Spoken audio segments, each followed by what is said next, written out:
प्रीती खंडागळे. आपण पाहता आवाज इंडिया मराठी. तर नजर टाकूया आजच्या महत्त्वाच्या घडामोडींवर.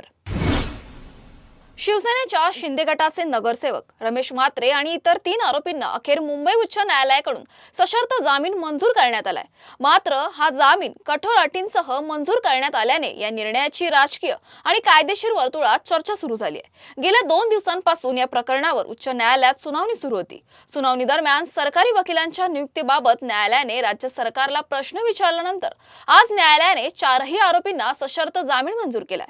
न्यायालयाच्या आदेशानुसार आरोपपत्र दाखल होईपर्यंत रमेश म्हात्रे यांच्यासह सर्व आरोपींना महाराष्ट्राबाहेर राहावं लागणार आहे. तसेच ते ज्या राज्यात वास्तव्यात असतील तेथील स्थानिक पोलीस ठाण्यात आठवड्यातून 3 दिवस हजेरी लावणं बंधनकारक असेल. याशिवाय कोणत्याही साक्षीदाराशी संपर्क साधू नये किंवा त्यांच्यावर दबाव आणू नये अशी स्पष्ट अटही न्यायालयाने घातली आहे. दरम्यान या प्रकरणाचा खटला फास्ट ट्रॅक न्यायालयात चालवण्याचे निर्देश देत न्यायालयाने तपास आणि सुनावणीला गती देण्यावर भर दिला आहे. एमआयएम नगरसेवक मतीन पटेल यांना न्यायालयाकडून मोठा धक्का बसलाय. टीसीएस प्रकरणातील आरोपी निदा खान हिला आश्रय दिल्याच्या आरोपावरून मतीन पटेल यांना 11 ऑगस्ट पर्यंत न्यायालयीन कोठडी सुनावण्यात आली आहे. नाशिक रोड न्यायालयाने मतीन पटेल यांच्या विरोधात अजामीनपात्र वॉरंट जारी केलं होतं. न्यायालयीन सुनावणी दरम्यान हजर न राहिल्याने हे वॉरंट काढण्यात आलं होतं. त्यानंतर नाशिक पोलिसांनी छत्रपती संभाजीनगर येथून मतीन पटेल यांना ताब्यात घेतलं. या प्रकरणाचा पुढील तपास सुरू आहे. राष्ट्रकुल स्पर्धेतील सुवर्ण पदक विजेता दिलीप गावित आणि त्यांचे प्रशिक्षक यांची भेट न झाल्याच्या प्रकरणावर मनसे प्रमुख राज ठाकरे यांनी स्पष्टीकरण दिले. दिलीप गावित मला भेटायला आले होते याची माहितीच मला देण्यात आली नव्हती, त्यामुळे भेट होऊ शकली नाही. हा गैरसमज असून या प्रकाराबद्दल मी दिलगिरी व्यक्त करतो असं राज ठाकरे यांनी म्हटलंय. सध्या दिलीप गावित दिल्लीला गेले असून ते परतल्यानंतर त्यांची निश्चितच भेट घेणार असल्याचंही राज ठाकरे यांनी स्पष्ट केलं आहे. एका गोष्टीचा खुलासा करू इच्छितो. काल एक आपले खेळाडू गावित हे काल येऊन गेले. तुमच्याकडे बातम्या मी पाहिल्या. त्यातला सर्वात महत्वाचा भाग म्हणजे एक तर त्यांना कोणी बोलवलं होतं हे मला माहित नाही. ते आलेत हेही मला कोणी सांगितलं नाही. त्याच्यामुळे ते आलेत आणि मी भेटणार नाही असं का करीन मी. त्याच्यामुळे मला माहितीच नसलेल्या गोष्टीवरती त्या बातम्या आल्या. त्यांचाही काही गैरसमज झाला की ते 2 तास थांबले आणि मी त्यांना भेटलो नाही. परंतु मला माहितीच नव्हतं. मला कोणी सांगितलंच नाही की ते आलेत म्हणून. मला जर कोणी सांगितलं तर मी निश्चित त्यांना नक्कीच भेटलो असतो. परंतु त्यांना कोणी बोलवलं आणि मला का कोणी सांगितलं नाही या गोष्टी सगळ्या बाजूला सोडा आपण. परंतु भेट नाही झाली त्याच्याबद्दल ते नाराज झाले. त्याच्याबद्दल मी दिलगिरी व्यक्त करतो. ते मला असं वाटतं दिल्लीला गेलेले आहेत आणि दिल्लीला जाऊन आल्यानंतर मी निश्चित त्यांची भेट घेईन आणि त्यांच्याशी मी निश्चित या गोष्टी बोलीन. तुमचाही काही संपर्क झाला तर मला असं वाटतं त्यांच्या कानावरती ही गोष्ट घाला की मलाच काही माहीत नव्हतं. त्याच्यामुळे भेटण्याचा न भेटण्याचा काही विषय येत नाही. काँग्रेस जनता पार्टीचे संस्थापक अभिजित दिपके यांच्या घराबाहेर पोलीस सुरक्षा व्यवस्थेवरून वाद निर्माण झालाय. छत्रपती संभाजीनगर पोलिसांकडून त्यांच्या घराबाहेर सुरक्षा व्यवस्था तैनात करण्यात आली आहे. मात्र घरात भेटण्यासाठी येणाऱ्या लोकांना अडवल्याच्या तक्रारीनंतर दिपके यांनी आज सुरक्षेतील नवीन कर्मचाऱ्यांची विचारणा केली. मी कोणाला भेटायचं हे मी ठरवणार, तुम्ही नाही असं म्हणत त्यांनी संबंधित पोलीस कर्मचाऱ्यांना गेट बाहेर जाण्यास सांगितल्याची माहिती आहे. या प्रकरणी अभिजित दिपके यांनी थेट डीसीपींना फोन करून तक्रार केल्याचं समोर आले. या प्रकरणावर पोलिसांकडून काय भूमिका घेतली जाते याकडे सगळ्यांचं लक्ष लागलं आहे. गौरी गणपती उत्सवासाठी कोकणात जाणाऱ्या प्रवाशांसाठी आनंदाची बातमी.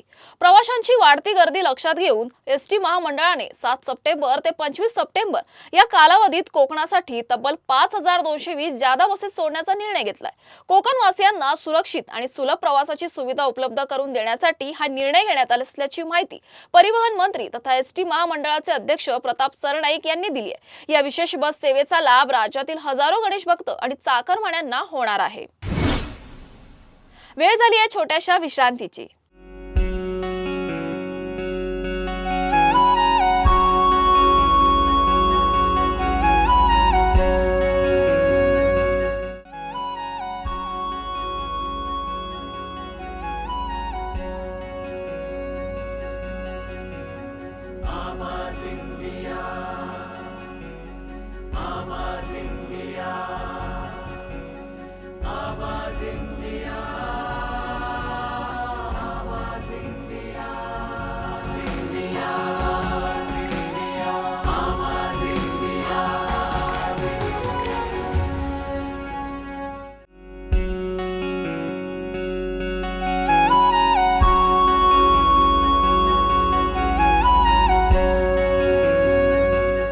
विश्रांतीनंतर तुम्हा सर्वांचं स्वागत आहे.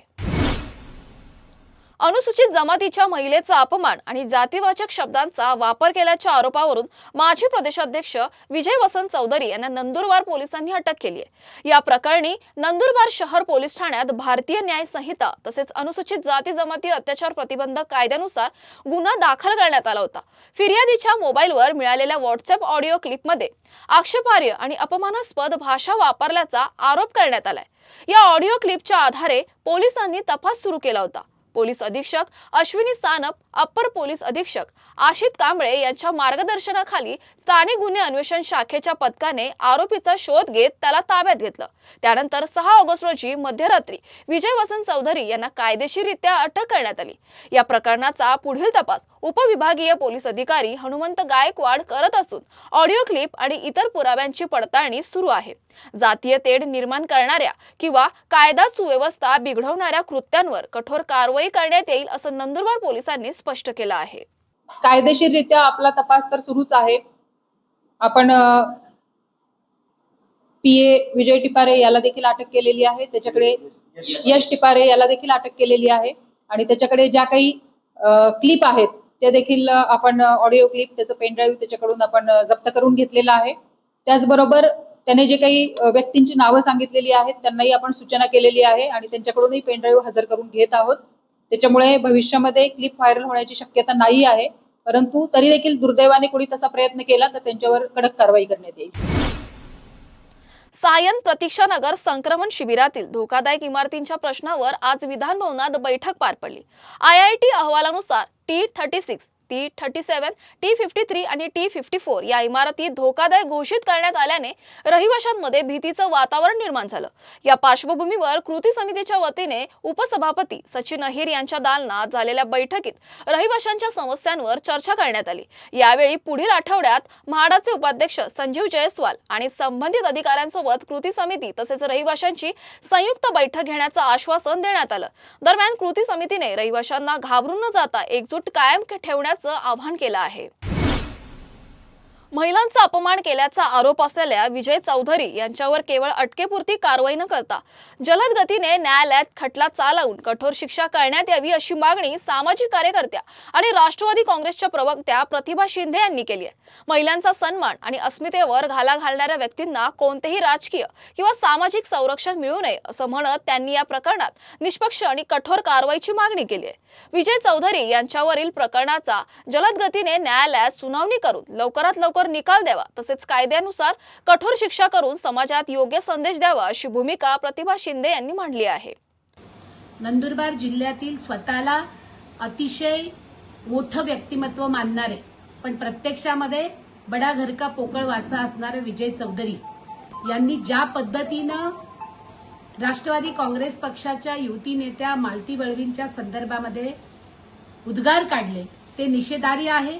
एखाद्या महिलेच्या संदर्भामध्ये असे उद्गार काढणं आणि तीही कुठल्याही प्रकारचा वशिला नसताना आणि कोणतीही पार्श्वभूमी नसताना स्वतःच्या पायावर उभी राहत लढणाऱ्या, सामाजिक क्षेत्रामध्ये स्वतःचा ठसा उमटवलेल्या अशा युवती नेत्याबद्दल असे उद्गार काढणं हे निषेधार्ह आहे आणि आम्ही मालती वळवींच्या सोबत आहोत.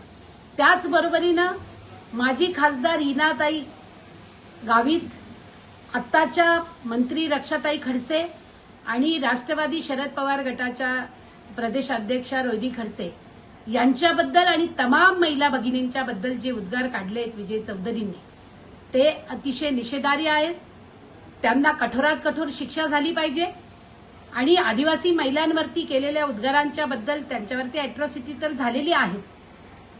आज मी ऐकलंय की त्यांना अटक झाली आहे, पण कठोरात कठोर शिक्षा झाली पाहिजे आणि यापुढे कुठल्याही महिलांच्या बाबतीमध्ये मग फोनवरती असू दे की ज्ञात असू दे की अज्ञात पद्धतीनं सुद्धा कुठनंही अनुद्गार काढण्याची हिंमत करू नये अशी मागणी मी या निमित्तानं करते आहे. पुण्यातील भारती विद्यापीठ पोलीस ठाण्याचे वरिष्ठ पोलीस निरीक्षक मानसिंग पाटील यांची विशेष शाखेत बदली करण्यात आली आहे. अल्पवयीन आरोपीची कथित जाहिरात दिंड काढल्याच्या प्रकरणानंतर ही कारवाई करण्यात आली. काही दिवसांपूर्वी सोशल मीडियावर एक व्हिडिओ व्हायरल झाला होता. या व्हिडिओमध्ये एका अल्पवयीन आरोपीला कारच्या बोनेटला बांधून फिरवल्याचा आरोप करण्यात आला होता. या प्रकारामुळे अल्पवयीन मुलाची ओळख उघड झाल्याचा मुद्दा उपस्थित झाला असून बाल न्याय कायदा आणि मानवी हक्काच्या उल्लंघनाबाबत प्रश्न उपस्थित झालेत. या प्रकरणाची राज्य मानवाधिकार आयोगाने गंभीर दखल घेत पुणे पोलीस आयुक्त, संबंधित पोलीस उपायुक्त आणि वरिष्ठ पोलीस निरीक्षकांना नोटीस बजावली आहे. तसेच संपूर्ण प्रकरणाचा अहवाल सादर करण्याचे निर्देश देण्यात आले आहेत. गुजरातच्या मोरबी जिल्ह्यातील वीरपरडा गावात एका विहिरीतील पाणी सतत हेलकावत असल्याची अनोखी घटना समोर आली आहे. मुसळधार पावसानंतर घडलेल्या या प्रकारामुळे स्थानिक नागरिकांमध्ये आश्चर्य आणि चिंतेचं वातावरण निर्माण झालंय. शेतातील सुमारे 18 फूट खोल असलेल्या या विहिरीचं खोदकाम अवघ्या 3 महिन्यांपूर्वी करण्यात आलं होतं. विशेष म्हणजे आसपासच्या इतर विहिरींचं पाणी मात्र सामान्य असल्याचं सांगण्यात येत आहे. घटनेची दखल घेत मोरबीचे जिल्हाधिकारी स्वप्नील खरे यांनी वैज्ञानिक चौकशीचे आदेश दिलेत.